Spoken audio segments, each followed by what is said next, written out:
सुंदरानना सुंदरानना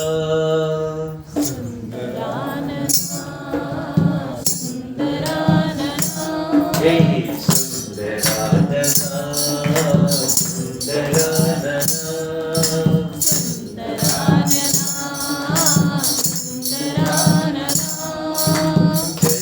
जय जय जय जय सुंदरानना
सभी का आज के सत्संग में बहुत बहुत स्वागत है और हम एक एक अध्याय भगवत गीता का ऐसे ही सत्संग में कर रहे हैं। तो ऐसे 8वां अध्याय अभी आज हम करने वाले हैं। कौन सा अध्याय है? 8वां अध्याय भगवत गीता। और 8वें अध्याय का नाम है अक्षर ब्रह्म योग। क्या नाम है? अक्षर ब्रह्म योग। अक्षर ब्रह्म योग। तो पहले इस नाम को थोड़ा हम समझ लें। अक्षर यानी न क्षरति इति अक्षर। क्षर यानी जो पूरी तरह से जिसका नाश हो जाता है उसको कहते हैं क्षर। हाँ, और जिसका नाश नहीं होता उसको कहते हैं अक्षर। ध्यान में आ गया? जिसका नाश होता है वो हो गया क्षर, और जिसका नाश कभी भी नहीं होता ये कौन हो गया? अक्षर। अक्षर। अरुण सामने आ गए। आप आगे आ जाओ। और भी So, थोड़ा आगे आ जाए। बेटा आप भी थोड़ा आगे आ जाओ, थोड़ा थोड़ा। हाँ जी बेटा आप आगे आ जाओ। आगे आ जाओ। हाँ जी ठीक है। तो जिसका नाश नहीं होता ऐसा जो है वो है अक्षर। हाँ जी, अभी देखना, हाँ थोड़ा सा सूक्ष्म ऐसा बिंदु आ रहा है। अर्जुन ने पूछा, भगवान मुझे आप ये अक्षर जो है ना, अक्षर, इसके बारे में बताओ। तो भगवान ने बोला, तुझे पता है अक्षर कौन है? बोले हाँ मैंने सुना है। बोले कौन? बोले ब्रह्म को अक्षर कहते हैं, ऐसे मैंने सुना है। किसको? ब्रह्म को अक्षर कहते हैं ऐसे मैंने सुना है। तो आप मुझे इस अक्षर ब्रह्म के बारे में बताओ। ठीक है। अभी भगवान ने कहा कि ठीक है मैं अक्षर ब्रह्म के बारे में बताऊं। फिर और कोई सवाल है? बोले हाँ, और दो बहुत महत्वपूर्ण सवाल है मेरे। और बोले क्या? बोले जब व्यक्ति ये जीवन समाप्त करता है और अगर उसको आपके पास आना है तो उसने क्या करना चाहिए? देखो कितना अच्छा सवाल है या ना? हाँ। और तीसरा सवाल, तो बोले तीसरा सवाल है, समझो उसके मन में आपके पास आने की इच्छा नहीं तो वो कहां जाता है? तो फिर कहां जाता है वो? बढ़िया सवाल है नहीं? तो बोले ये मुझे आप बताओ। अच्छा, तो 3 सवाल के जवाब आज हम शांति से देखने वाले हैं। पहला सवाल था अक्षर ब्रह्म क्या है? तो देखो, जो जिसका नाश नहीं होता वह है, हाँ वो है अक्षर। अब थोड़ा ध्यान देना कि इस दुनिया में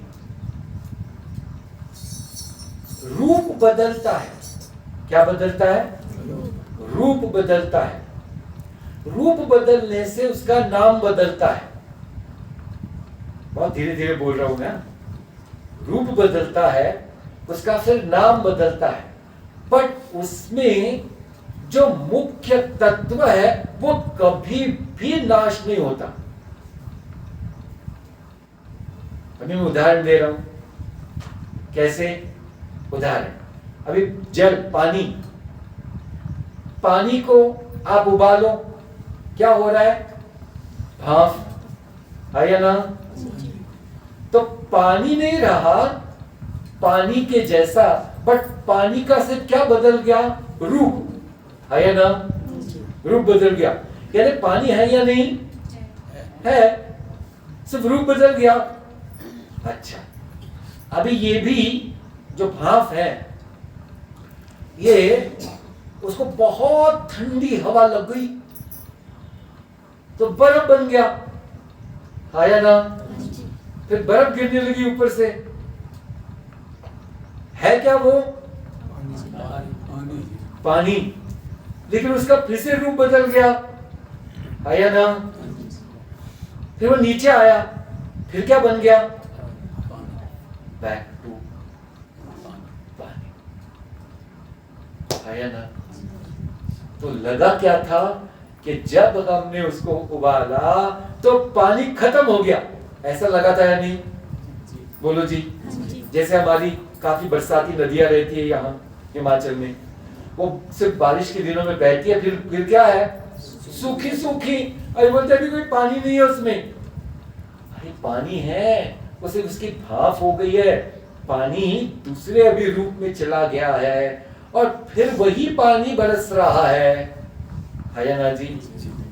तो पानी में सूक्ष्म चलेगा ना थोड़ा, पानी में एक अक्षर तत्व है, अक्षर तत्व, उसकी वजह से रूप तो बदल सकता है बट उसका नाश कभी नहीं हो सकता। ऐसे सारे पंच महाभूत में है, सब पंच महाभूत में ये तत्व है। जैसे समझो, उदाहरण के लिए ये छोटा सा प्लेट है स्टील का, अभी इसको आपने बहुत जलाया तो फिर इसकी राख हो जाएगी, है ना। तो ये स्टील का रूप बदल गया बट राख है या नहीं, है ना। अभी राख का क्या कर सकते हैं, उसको जला सकते हैं, उसको कैसे खत्म करेंगे?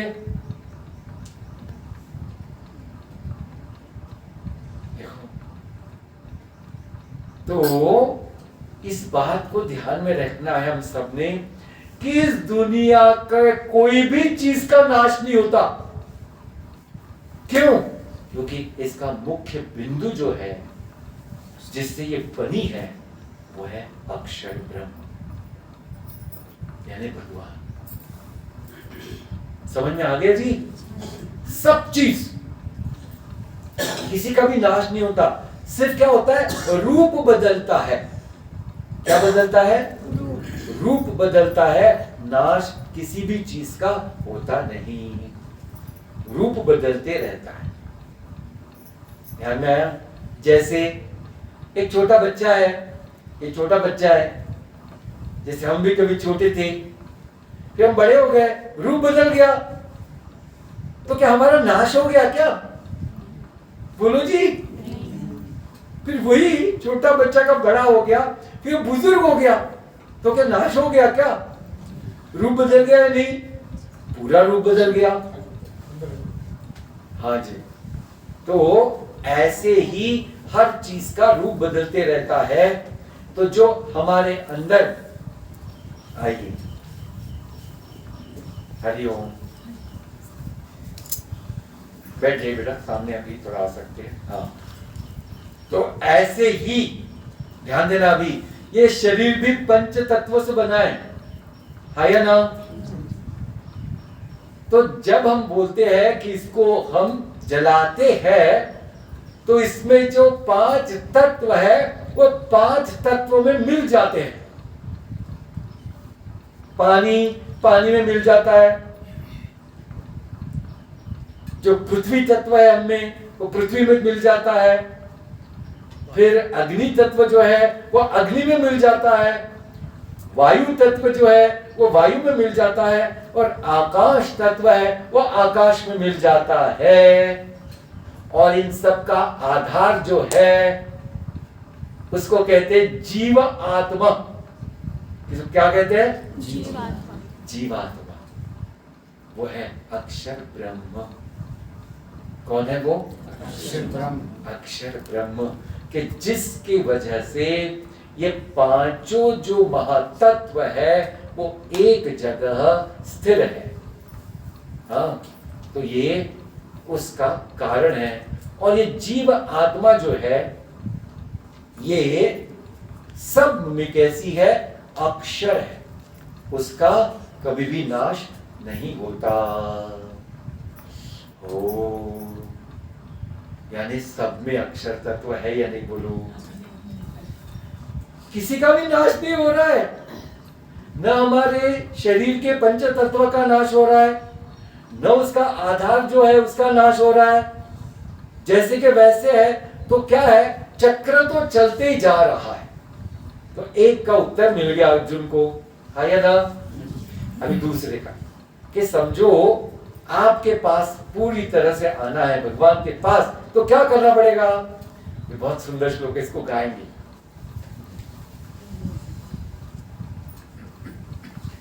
ये श्लोक है 5वां।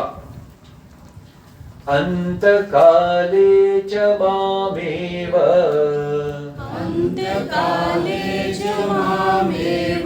स्मरन् मुक्त्वा कलेवरम्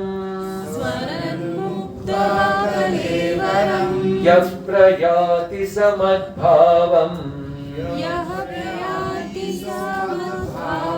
याति नास्तत्र संशयः।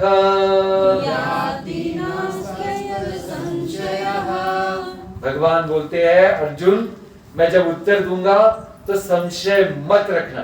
सरल सा ध्यान में आया न, अत्र संशयः। सरल बात है या नहीं।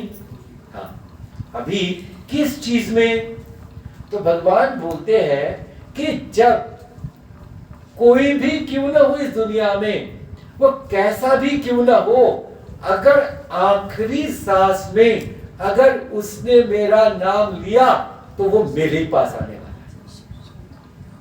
बोलो जी, कोई भी क्यों ना हो। है या नहीं बड़ी बात। बोलो जी, कितनी बड़ी बात है, बहुत ही बड़ी बात। आखिरी सांस में बस आपको इतना याद रखना है कि कोई भी भगवान का नाम, कोई एक नहीं, कोई भी, सिर्फ भगवान का नाम लिया तो भगवान के पास में। इस पे श्रीमद् भागवत जी में बहुत सुंदर कथा है। हाँ, श्रीमद् भागवत जी ये महापुराण है। क्या है? महापुराण। महापुराण। इसकी रचना, पुराणों की रचना जो है वह है वेद व्यास भगवान जी ने की। किसने? वेद व्यास जी। एक बार इसको भी जानना जरूरी है, पुराण कैसे आए। एक बार ऐसे हुआ कि नारद भगवान नारायण करके भ्रमण कर रहे थे। भ्रमण, तो भ्रमण करते करते सरस्वती नदी के तट पर आ गए, और सरस्वती नदी के तट पर व्यास गुफा है। अगर आप बद्रीनाथ गए कभी, कोई वहां व्यास गुफा देखा है? हाँ जी, व्यास गुफा अभी भी है, आप तो जरूर जाके देखना। तो सरस्वती के तट पर व्यास गुफा है, तो वहां व्यास जी पूरे उनका ध्यान मगन रहते थे। तो चलते चलते उन्होंने देखा कि व्यास जी को मैं मिलते जाऊं। किसने कहा? नारद जी ने। तो वहां गए तो व्यास जी बड़े उदास थे, वेद व्यास भगवान। तो नारद जी ने पूछा, वेद व्यास जी, अरे आपने सारे वेदों को सुंदर तरीके से रक्षण कर दिया, वेदों को 4 भागों में वेद व्यास जी ने विभाजित किया। वेद कैसे थे? सिर्फ ज्ञान का भंडार। हाँ, उन्होंने क्या किया, उसको छोटे छोटे भागों के 4 भाग बना दिए, उसी ज्ञान के भंडार को। फिर एक को कहा गया ऋग्वेद। क्या कहा गया? दूसरे को कहा गया यजुर्वेद। क्या कहा गया? यजुर्वेद। तीसरे को कहा गया सामवेद, और चौथे को कहा गया अथर्ववेद। ध्यान में आ गया? बट ये 4 जो है पहले कैसे थे? सिर्फ ज्ञान का भंडार एक। तो वेद व्यास जी ने कहा कि आज मुझ में कैपेसिटी है, मैं सब चारों के चारों वेदों को याद कर सकता हूं, पर आगे चलकर ये कैपेसिटी होगी नहीं। इसलिए थोड़ा थोड़ा पोर्शन अगर मैं उसको कर दूं तो फिर एक एक वेद को याद रखना बहुत कठिन होगा नहीं। तो देखो क्या हो गया। अभी ध्यान देना, चतुर्वेदी नाम सुना है आपने? हाँ या ना? सुना या नहीं? हाँ जी। यानी क्या? जो चारों वेदों के ज्ञाता थे। आज चतुर्वेदी को बोलो एक वेद बताओ। गया। त्रिवेदी बोलो कौन? तीन वेदों के ज्ञाता। द्विवेदी दो वेद के ज्ञाता। वेदी मिशन सिंह तो एक भी पता एक वेद के ज्ञाता। क्यों किसी को पता नहीं ये है ये लोग, इनकी परंपरा कि उन्होंने ऐसे तैयार किया कि कुछ लोग थे वो बहुत अच्छे थे, उनको चारों वेद पढ़ाए। कुछ लोग थे जो थोड़े उनसे कम तैयार होने के, उनको 3 पढ़ाए। कुछ लोग थे उनको 2 पढ़ाए, कुछ लोग थे उनको 1 पढ़ाए। तो इतना, और फिर क्या किया? एक ब्रह्म सूत्र करके बहुत बड़ा ग्रंथ लिखा कि समझो किसी ने सारे भी वेद जला दिए, समझो तो ब्रह्म सूत्र से सारे वेदों में जो मंत्र है वो पूरी तरह से हम पुनर्निर्मित कर सकते हैं। क्या कैसे वेद? इतने महान ऐसे तुमको विष्णु का अवतार ही मानते थे, ऐसे व्यक्ति उदास बैठे। नारायण भगवान को अच्छा नहीं लगा। उन्होंने कहा बताओ क्या कहा, आपका कारण क्या उदासीनता का? मुझे पता नहीं, अंदर में एक बड़ी ही अशांति बनी हुई है और मुझे इसका कारण पता नहीं। तो बोले देखो मैं समझाता हूं। उन्होंने ध्यान किया और तुरंत भगवान का मैसेज आ गया उनको, संदेश। क्या था कि वेद महाराज जी ने, वेदव्यास जी ने ज्ञान के तो भंडार खोल दिए, बट प्रेम को तो स्पर्श ही नहीं किया। बोले जब तक जो व्यक्ति के मन में प्रेम नहीं बढ़ता उसको कभी शांति नहीं मिलती। इसको ध्यान में रखना। आया ना बोलो। तो नारद भगवान ने बोला अभी आप भगवान की स्तुति का गायन करो।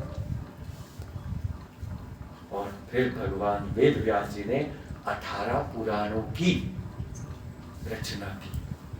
तो देखो कौन से पुराण है, बहुत पुराण है, बट फेमस शिव पुराण का नाम आपने सुना होगा, यहाँ होता है कभी कभी। देवी पुराण का नाम आपने सुना होगा, बहुत अच्छी कथाएं होती है। ऐसे ही गणेश पुराण है, ऐसे ही गरुड़ पुराण बड़ा फेमस है। कोई अगर गुजर गए तो फिर प्रथा है कि गरुड़ पुराण पढ़ना चाहिए वगैरह वगैरह। और इसमें सबसे महापुराण कौन सा है? श्रीमद् महाभागवतम, महापुराण। तो वो उसमें की ये कथा है। एक अजामिल नाम का ब्राह्मण था। क्या नाम था? अजामिल। तो अच्छे घराने का था, संस्कार भी अच्छे थे।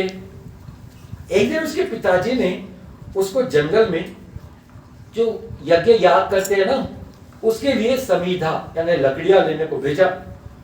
अभी कोई एक दिन के लिए थोड़ी लाना है, फिर तो बैलगाड़ी भर के लाना है, तो 2, 4, 5, 6 महीने चले। तो ये गया और उसने 1, 2 दिन 4 दिन लकड़ियां की।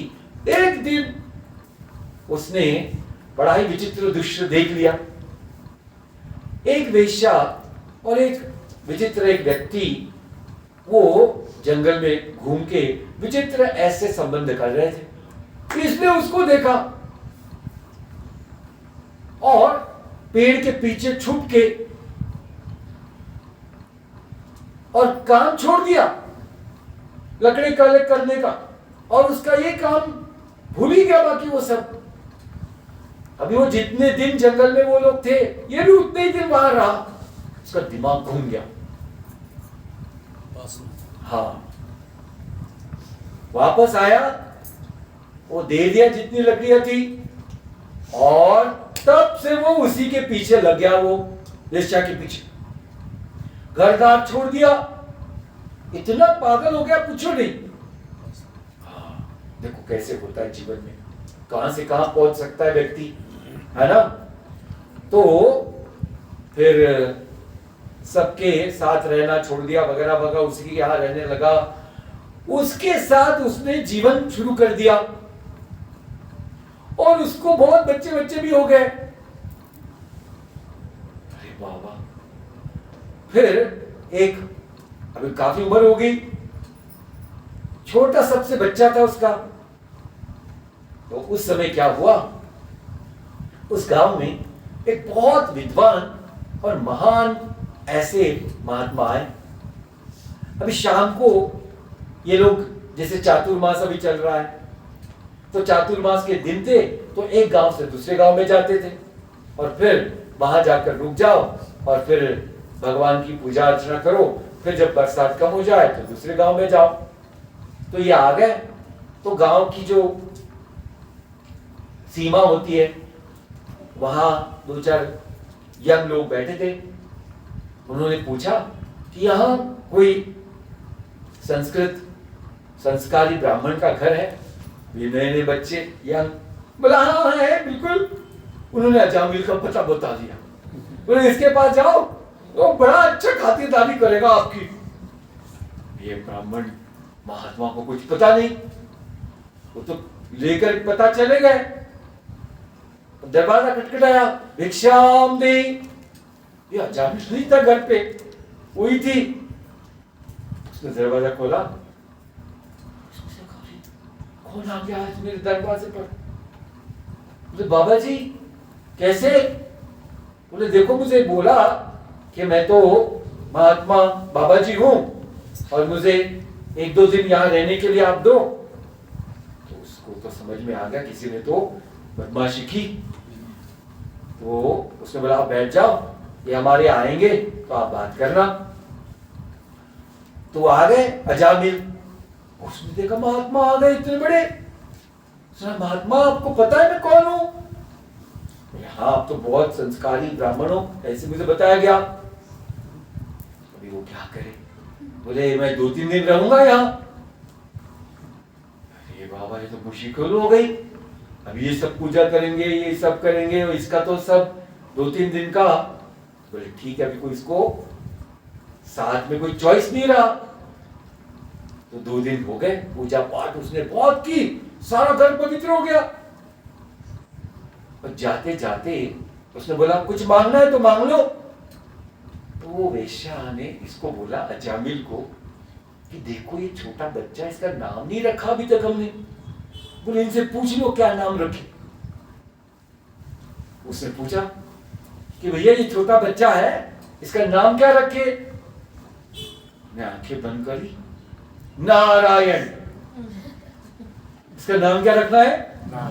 आज तक इतने बच्चे को विचित्र नाम रखे थे, पहला ही नाम रखा नारायण। और इतना छोटा सा बहुत ही सुंदर लड़का था और दोनों की भी बहुत ही आसक्ति उस बच्चे में, दिन रात नारायण नारायण करते थे। अरे ये कहाँ गया, वो कहाँ गया, नारायण कहाँ गया, नारायण कहाँ गया। क्या हो गया, कृपा भगवान की कैसी। एक बार महात्मा है, एक बार अजामिल बहुत बीमार हो गया, उसको बड़ा रोग हो गया, वो बिस्तर पे गिर गया। अभी कोई घर पे है ही नहीं और उसको पानी पीना है, और उसको तो आसक्ति हो, नारायण नारायण चिल्ला रहा है,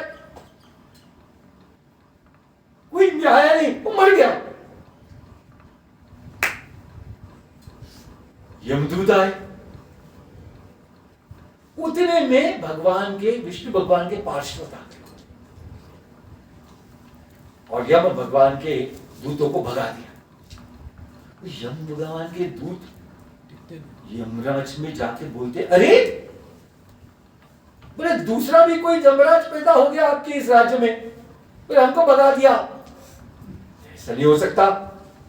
बोले बताओ, बोले हाँ वो चतुर्भुज कुछ लोग थे पीतांबर पहने हुए। समझ गया, तो भगवान के पार्षद आके वो जीव को लेने, तो बोले नहीं तुम वहां मत जाना। इस नारद जिसने नारायण बोला था, उस भगवान, उस इतने बदमाश, इतने कुकर्म किए हुए उस जीव को, लेकिन आखिरी बार उसने नारायण बोला तो उसको भगवान का धाम मिल गया। सोचो जी, भगवान ने कहा है ऐसे वहां हुआ। इसका मतलब क्या है कि हमारे मन में, जैसे उस अजामिल के मन में उस छोटे से बच्चे के प्रति आसक्ति थी और उसका नाम ही नारायण था, अभी क्या करे, तो नारायण नारायण चिल्ला चिल्ला के यानी पुकार के उसके मन में धीरे धीरे पवित्रता होने लगी। इसलिए समझना चाहिए कि दिन में 10 बार तो भी भगवान का नाम लेना ही चाहिए। आया ना जी? मैंने तो कम ही बार बोला पर अच्छे से नाम लेना चाहिए ताकि आखिरी समय में भगवान का नाम आना चाहिए। समझो, दूसरा भी उपाय बता के रखता हूं। समझो आपकी बीमारी बड़ी खराब हो गई और आप नाम लेने लायक ना रहे, तो दूसरे को बता के रखना कि जब मेरा समय आया तो मेरे साथ दूसरी बात मत करना, मेरे साथ भगवान का नाम लेना, बस बाजू में बैठ करके कुछ नहीं करना है। हो गया आपका काम। अगर ऐसा हो गया तो ये भगवान के धाम में सरल जाने का रास्ता पक्का। अच्छा भगवान, अर्जुन समझ में आया? अरे अर्जुन बोले बाप भगवान, मुझे पक्का हो गया और मैं आपके धाम आने वाला हूं। क्यों? क्योंकि मैंने पक्का कर लिया कि मैं तो आपका ही नाम लेने वाला हूं। तो अर्जुन को एक दूसरे सवाल का जवाब दिया। अभी तीसरा सवाल कौन सा है कि जो भगवान का नाम नहीं लेता उसका क्या होता है? हाँ जी, फिर से भागवत जी की कथा है। इसी में एक भरत नाम के बहुत बड़े राजा थे। कौन? भरत। और जिनकी इस पूरे भारतवर्ष, यानी जो भारतवर्ष नाम है ना, ये नाम उनके ही नाम से मिला है। क्यों? क्योंकि पृथ्वी पर पूरी तरह उनका साम्राज्य था, इतने वो ताकतवर थे, जिसको सार्वभौम राजा कहते हैं, ऐसा इतने वो शक्तिशाली, इतने बड़े वीर, महावीर थे, ऐसे वो राजा, पर बड़े भक्त भी थे। तो उन्होंने क्या किया, सब साम्राज्य की स्थापना की और अपने बेटे को राज्य दिया और बोले अभी मैं भगवान को पाने के लिए मैं वापस जा रहा हूं जंगल में और वहां मैं साधना करूंगा। जंगल में चले गए सब छोड़ छाड़ के। गंडकी नदी कहां है?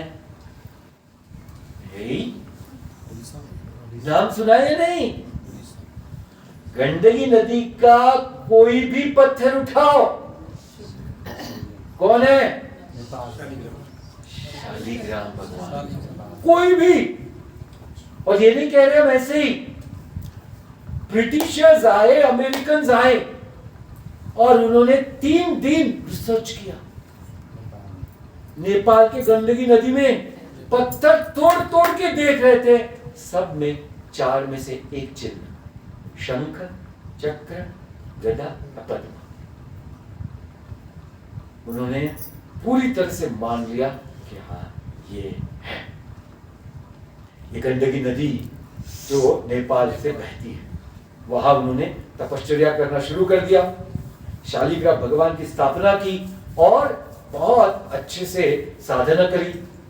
एक दिन सुबह संध्या कर रहे थे, उतने में क्या हुआ कि जो शेर होता है उसकी बड़ी सी दहाड़ सुनाई थी और पास पास में ऐसे आवाज आ रही थी। एकदम से उन्होंने देखा कि एक हिरनी बहुत तेज दौड़ रही है और दौड़ के अभी नदी के इस किनारे वो बैठे थे, उस किनारे से वो दौड़ते दौड़ते आ रही है, और पीछे उसके शेर है। उसने जो छलांग लगाई बचने के लिए, वो गर्भवती थी, उसका गर्भ गिर गया नदी में और वो नदी पार करके चली गई।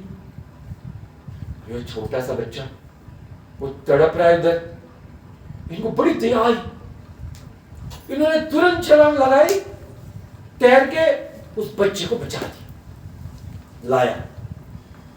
और अब ये साधना कर रहे थे, वो छोटा सा बच्चा, वो कोई घास ना खाए, फिर उसके लिए गाय लेके आए, गांव से जाकर फिर उसका दूध निकालो, फिर वो गाय को चारा खिलाओ, फिर गाय का पहले तो सब देखभाल करो, फिर उससे इसको क्या दूध पिलाओ। ऐसे करके करके दिन ये हिरण के बच्चे की सेवा चल रही है। वो बड़ा हो गया, इतने आसक्त हो गए वो हिरण से कि पूछो नहीं। दिन रात उसके पीछे पीछे पीछे उसको खिलाना पिलाना नहलाना धुलाना सब जैसे छोटे बच्चे का होता है। एक दिन वो बहुत बड़ा हो गया, वो हिरनी आई, वो भाग गया उसके साथ।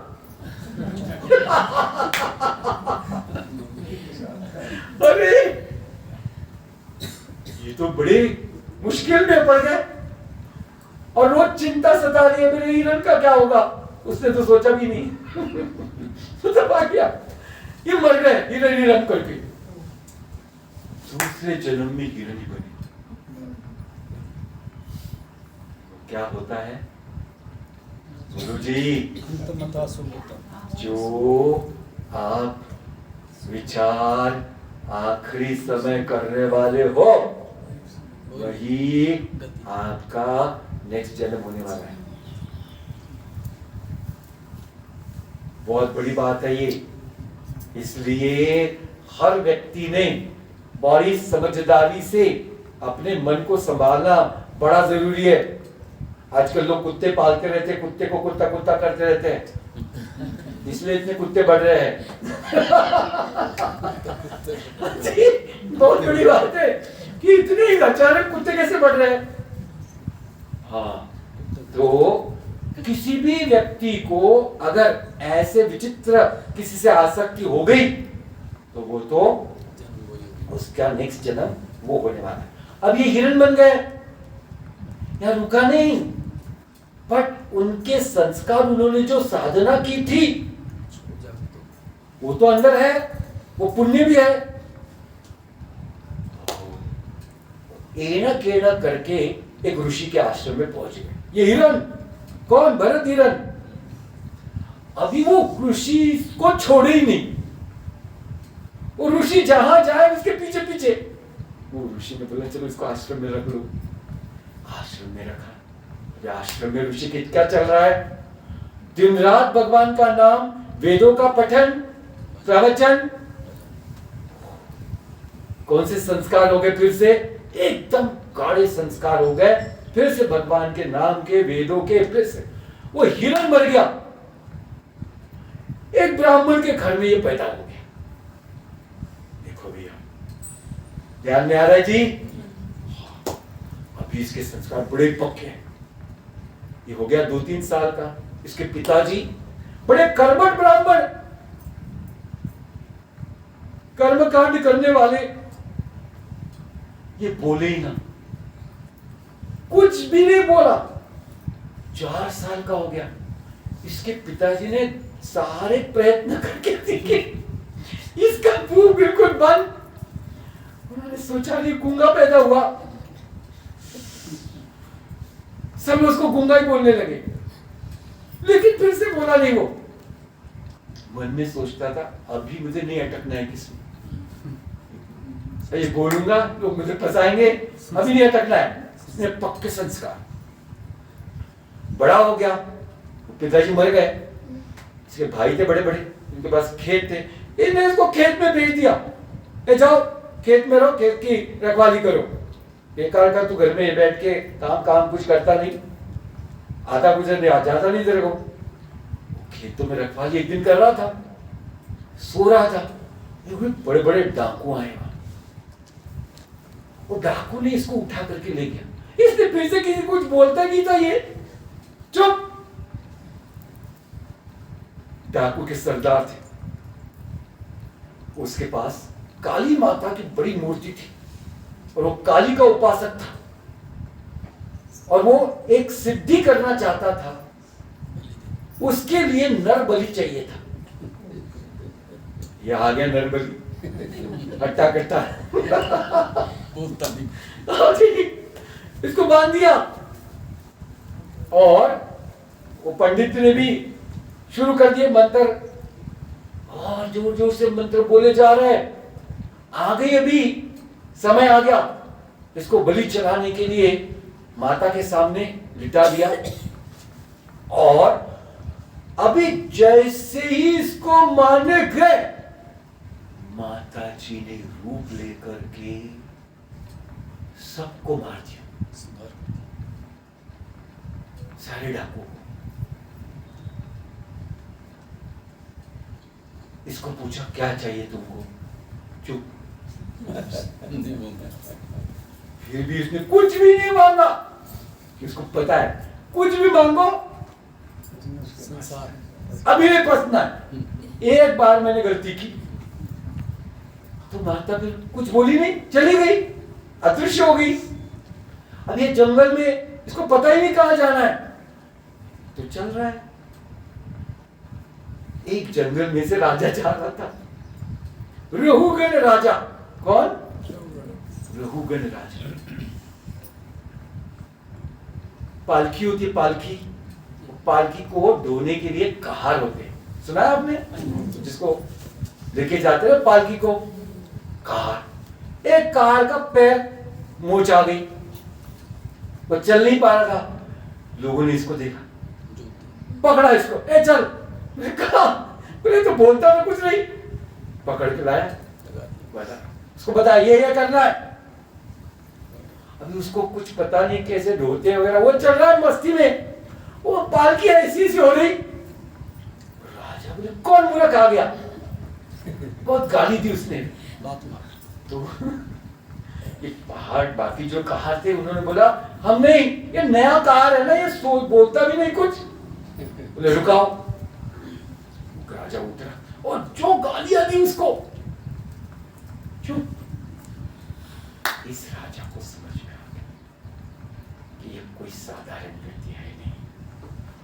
एकदम उसके पैर पड़ा। बोले बोलो आप कौन है? तब उसने सारे वेदों का ज्ञान शुरू किया बोलना। उसने पूछा आप कौन है? बोलते मैं सच्चिदानंद स्वरूप आत्मा। उसने ये नहीं बोला मैं कोई शरीर हूं, मैं कौन हूं? बोले आप कहां से आए? दूसरा प्रश्न। बोले न मैं कहीं से आता हूं न कहीं जाता हूं। क्या बोला? देखो ये जो जीवा आत्मा है उसका स्वरूप क्या है? सच्चिदानंद। यानी हमारा स्वरूप क्या है? सच्चिदानंद। और हम क्या समझ बैठे हैं? ध्यान में आ गया जी? राजा को समझ में आ गया, अरे ये तो बहुत ही महान आत्मा है। उसने और प्रश्न पूछे। क्या पूछा? बोले फिर मैं कौन हूं?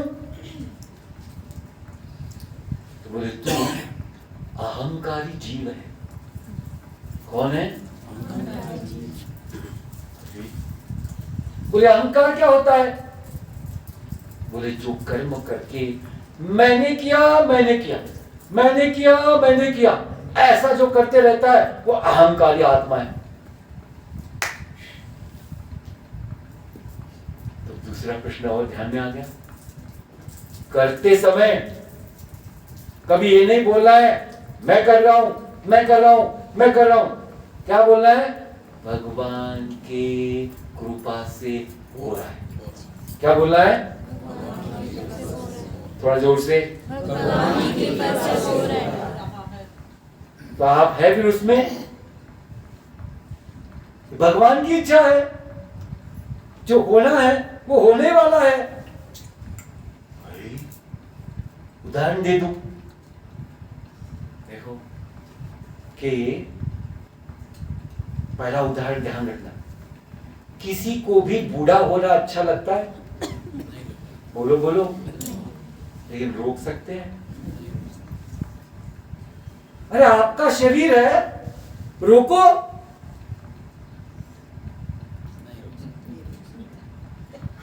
ध्यान में आ गया जी? क्यों? क्योंकि लगता है मेरा, बट है किसी और के हाथ। बोलो हाँ या ना? हाँ जी।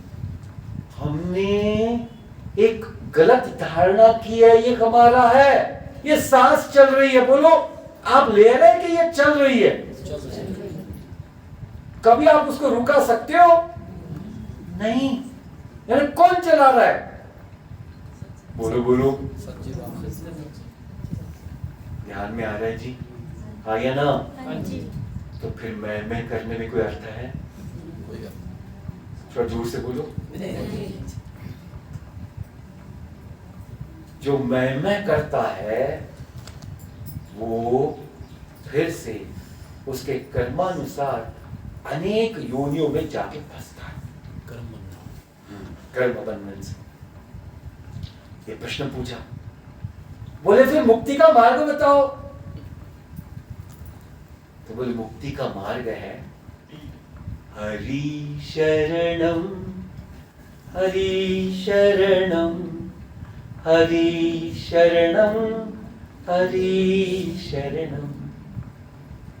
बस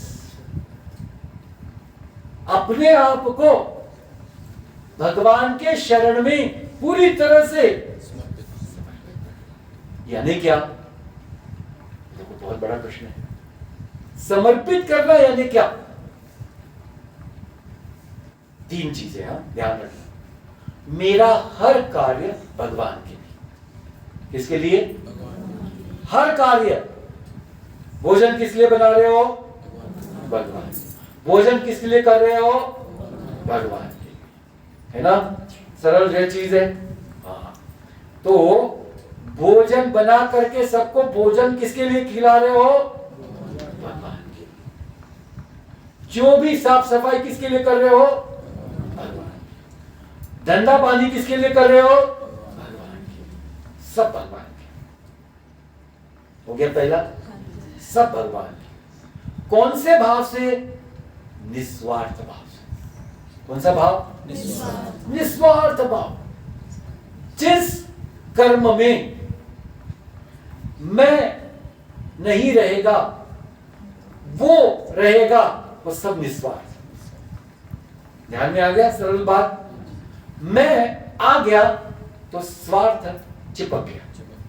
अगर मैं के जगह वो आ गया तो स्वार्थ हट गया, निस्वार्थ चिपक गया। ध्यान में आया जी? और कर्म भगवत समर्पण करना है। ऐसा जो भी करेगा उसकी मुक्ति 100% बिल्कुल पक्की है, फिर कोई भी क्यों ना हो। अभी देखो, भगवान ने तीनों इसके जवाब दे दिए। भगवान बोलते हैं, अर्जुन कुछ और है? एक सवाल और पूछना। कौन सा? बोले इस पूरे ब्रह्मांड में किसका किसका पुनर्जन्म होता है? देखो क्या सवाल पूछा। किसका किसका पुनर्जन्म होता है? भगवान बोलते हैं ब्रह्मा जी। ब्रह्मा जी कौन? इस जगत की जो निर्माता है, जो भगवान के आदेशानुसार सब निर्मित करते हैं। ब्रह्मा जी से लेके तो छोटे से छोटा कीटक जो है वो सबका पुनर्जन्म होता है। बोलो जी। यानी यहां भगवान ने घोषणा कर दी कि सबका पुनर्जन्म, और भगवान ने ये बता दिया जो आपके मन में आखिरी विचार है, अगर वो भगवत विचार है तो आप भगवत धाम में जाओगे, और अगर आप चिंता विलाप वगैरह वगैरह बातें करते रहे तो फिर आप उस तरह से उस योनि में चले जाओगे, और फिर ये चक्कर चलते ही जाएगा, चलते ही जाएगा, चलते ही जाएगा। तो इस अनुसार भगवान ने अर्जुन के सारे सुंदर प्रश्न के उत्तर दिए। तो हमको क्या क्या समझ में आ गया,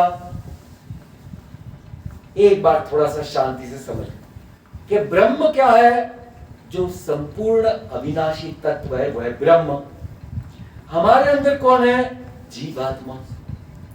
ध्यान में आ गया, वही ब्रह्म है। वो पंच तत्वों का, ये 5 महाभूतों का आधार वही है। ये पंच महाभूत भी रूप बदलते हैं, पर इनका भी नाश नहीं होता कभी। फिर अर्जुन ने पूछा क्या आपके पास आने का मार्ग क्या है, तो भगवान ने कहा मेरे पास आने का मार्ग सरल है। जो भी इस जन्म के आखिरी समय में अगर मेरा नाम लेता है तो सरल भगवान के धाम में उसकी मुक्ति होती है। फिर कोई भी क्यों ना हो, तो हमने देख लिया वो अजामिल, उसके तो कर्म इतने खराब थे, फिर भी उसको भगवत धाम मिला।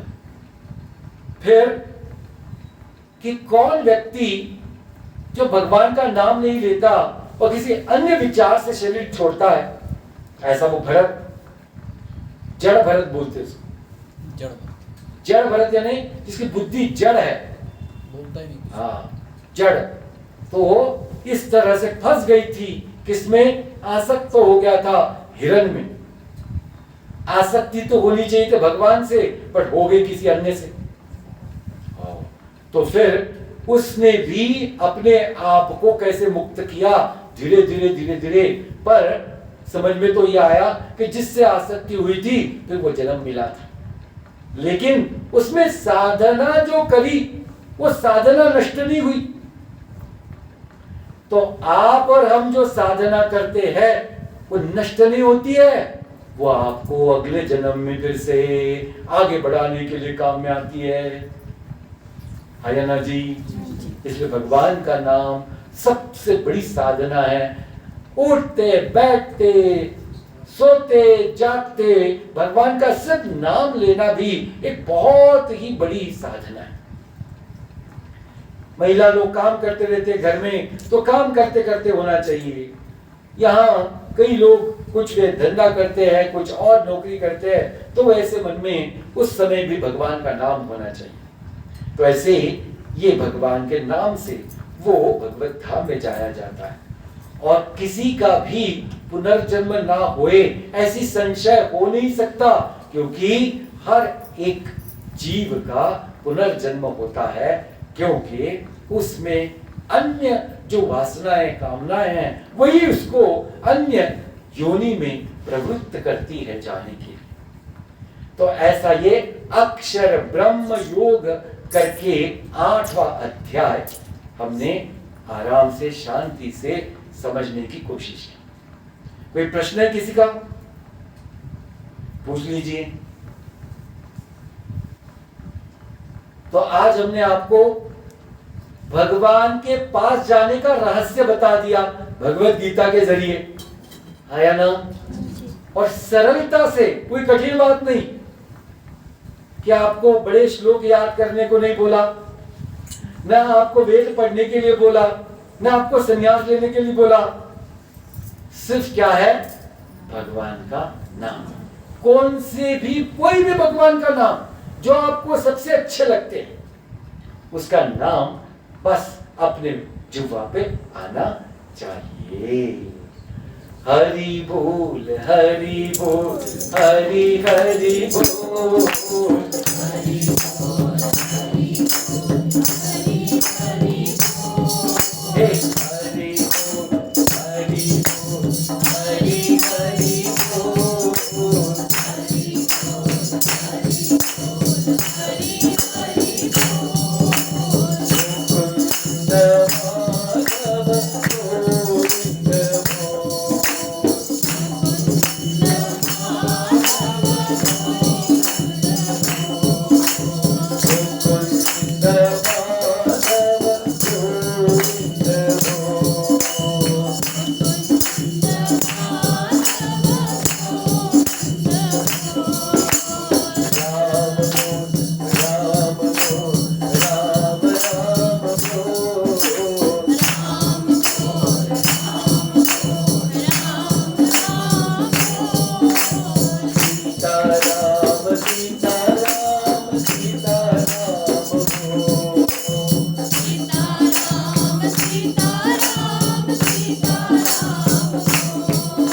आप सभी का बहुत बहुत धन्यवाद जो हम सब मिलकर भगवान की कृपा से 8वें अध्याय का सत्संग कर सके भगवद गीता जी की। अगली बार 9वें अध्याय, और 9वें अध्याय में भगवान कहने वाले हैं कि जो मेरा भक्त बनता है उसको जो चाहिए वो मैं दूंगा और उसका रक्षण भी मैं करूंगा। लेकिन भक्त कौन बनेगा और कैसा बन सकता है, ये भगवान के 9वें अध्याय में भगवान बताने वाले हैं। बहुत बहुत पुनः धन्यवाद। हरि ओम। लंबा मुंह वाले